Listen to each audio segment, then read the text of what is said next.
using Desktop Peek. So Desktop Peek is one of those features that's very handy for people that have cluttered desktops, which of course means that I rarely use it since my desktop is usually extremely clean. There are two approaches to it.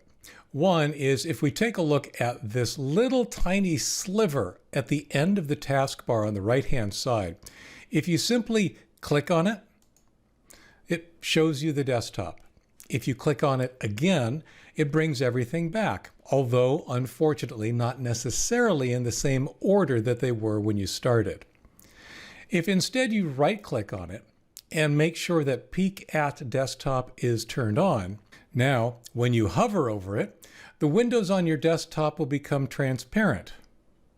And that means you can see what's on your desktop, whether or not that file you think is on your desktop really is.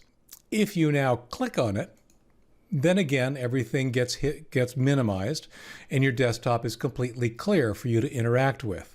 If you click on it again, the applications all come back.